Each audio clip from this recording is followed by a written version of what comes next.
देश के अंदर मुसलमानों से हिंदुओं को खतरा नहीं है, खतरा बीजेपी के नेताओं से है।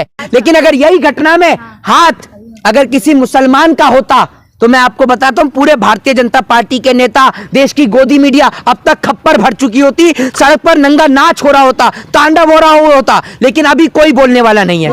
जिसका खुद का घर और परिवार होगा वही घर और परिवार की अहमियत समझ सकता है। जिसका घर और परिवार ही नहीं है, जिसके बीवी और बच्चे ही नहीं है, वो क्या समझेगा कि एक बच्चे की कीमत क्या होती है। देखिए मैं आपको बता दूं कि ये देश की राजधानी दिल्ली की या भारत देश की कोई पहली घटना नहीं है। महिलाओं के साथ यौन शोषण, उत्पीड़न और महिलाओं के साथ बदतमीजी के मामले देश में दिन प्रतिदिन बढ़ते जा रहे हैं। आपने देखा किस तरीके से उस बेटी को 4 किलोमीटर तक घसीटा गया। उनको बेशर्मों को जरा सी भी शर्म नहीं आई। दारू पीकर शराब के नशे में धुत होकर एक बेटी को 4 किलोमीटर तक घसीटते हैं और उसके बाद उस बेटी का जो है वो प्राण निकल जाते हैं। और उनको जब गिरफ्तार किया जाता है तो उसमें बहुत सारी चीजें सामने आती हैं।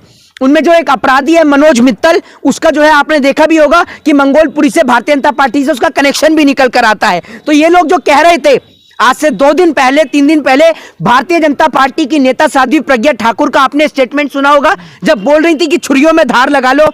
अरे हिंदुओं की बेटियों को तो आप ही लोग हैं जो मरवा रहे हैं और आप ही की पार्टी के नेता, ठीक है ना। उत्तराखंड के अंदर जब कांड होता है तब आपकी पार्टी के उसमें नेता पकड़े जाते हैं, ठीक है। जब एक चकला चलाने वाला पकड़ा जाता है उसमें आपकी पार्टी के नेता का नाम होता है। उदयपुर घटना में आपकी पार्टी के नेता का नाम होता है, क्योंकि आप लोग के राज्य में सबसे ज्यादा हिंदू मरते हैं। इस देश के अंदर मुसलमानों से हिंदुओं को खतरा नहीं है, खतरा बीजेपी के नेताओं से है। और अपनी फूल जैसी बच्चियों को बीजेपी के नेताओं से बचा कर रखें, वरना ये ऐसा ही हाल करते हैं बच्चियों का। इस कांड को निर्भया कांड से भी जोड़ा जा रहा है। बिल्कुल, देश की राजधानी में निर्भया कांड हुआ और उसके बाद अब इस प्रकार की इतनी बड़ी घटना देश की राजधानी में हो जाती है। मैं बहुत जल्द जो है वो पीड़ित परिवार से मिलने के लिए जाऊंगा और मिलकर उनसे बातचीत करूंगा। इन जैसे लोगों की तरह नहीं, ये जो फलाना दल और ये दल और वो दल बनाकर बैठे हुए, ये हिंदू की रक्षा का दल, वो रक्षा का दल, कि मिलने भी ना जाए और मुंह से आवाज भी ना निकले। क्योंकि सवाल भारतीय जनता पार्टी के ऊपर खड़े होते हैं ना, बीजेपी के ऊपर खड़े होते हैं। और जब बीजेपी के ऊपर सवाल खड़े होते हैं तो ये लोग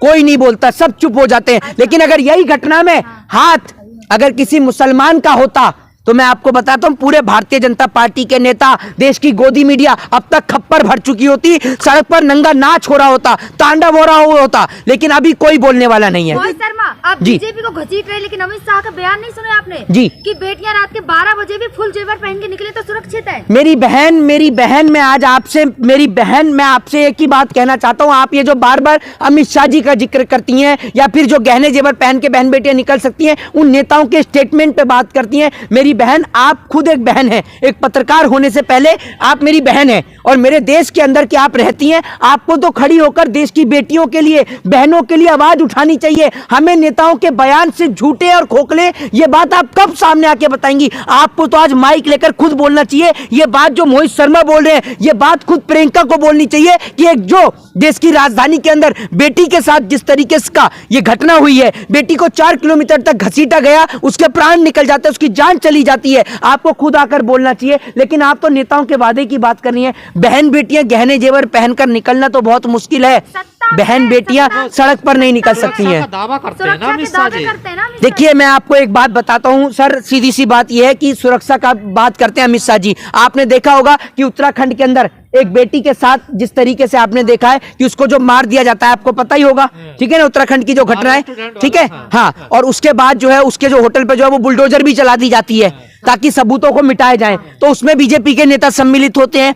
आपने देखा होगा जब घटना होती है आपकी यहाँ की, हाथरस की नहीं, जब ये घटना होती है आपकी राजस्थान की, जब वो टेलर का जो है गला काट दिया जाता है, उसमें जो आरोपी होते हैं उनका संबंध बीजेपी के नेताओं से निकलता है। आज जब देश की राजधानी की बात है, अभी बीच में जब बच्चा चोरी के मामले आए थे उसमें बीजेपी के नेताओं का हाथ आपने देखा था, बीजेपी के नेता उसमें थे। हर जगह बीजेपी के नेता पाए जाते हैं। तो मैं यही कहना चाहूंगा कि इस देश के लोगों को अपनी बच्चियों को मुसलमानों से नहीं बचाने की जरूरत है, तो बीजेपी के नेताओं से। क्योंकि एक अच्छा और सच्चा इंसान कभी, जिसका खुद का घर और परिवार होगा ना, सुन लीजिए, जिसका खुद का घर और परिवार होगा वही घर और परिवार की अहमियत समझ सकता है। जिसका घर और परिवार ही नहीं है, जिसके बीवी और बच्चे ही नहीं है, वो क्या समझेगा कि एक बच्ची की कीमत क्या होती है। जो आपराधिक कार्य करवाते हैं, ड्रग्स, चरस, गांजा सब कुछ बिकवाते हैं, वो सारे लोग सत्ता से जुड़े हुए होते हैं कहीं ना कहीं। उनका बैकग्राउंड खोलकर देखिएगा, आपको पता चल जाएगा। सरकार को एक एक चीज का पता है, लेकिन मैं यही कहना चाहूंगा और बहुत जल्द मैं उस पीड़ित परिवार से मिलने जाऊंगा, उस बेटी से मिलने जाऊंगा।